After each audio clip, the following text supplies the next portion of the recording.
লতি আমি কাঁচা মেখে আজকে রান্না করব, সেটাই তোমাদের দেখাচ্ছি। প্রথমে লতিটা ভালো করে কেটে ধুয়ে নিয়েছি, আর নিয়ে নিয়েছি চিংড়ি মাছ, পেঁয়াজ কুচো, রসুন থেতো করে, কাঁচা লঙ্কা, কাসুন্দি, রসুন বাটা, লেবু, আদা বাটা।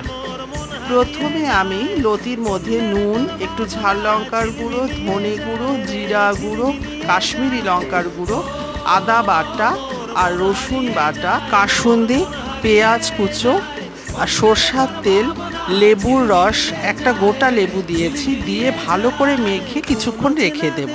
আর এদিকে কড়াইতে কালো জিরা, রসুন যে থেতো করে রেখেছিলাম আর শুকনো লঙ্কা ফোড়নে দিয়ে ভালো করে একটু নাড়াচাড়া করে, তারপর যে মাখা ম্যারিনেট করা লতিটা এতে দিয়ে চিংড়ি মাছ, কিছু কাঁচা লঙ্কাও দিয়ে দেব, দিয়ে এটা ঢাকা চাপা দিয়ে রান্নাটা করতে হবে। লাস্টে চিনি দিয়ে দিতে হবে। এইভাবে লতিটা খেতে অপূর্ব হয়েছিল।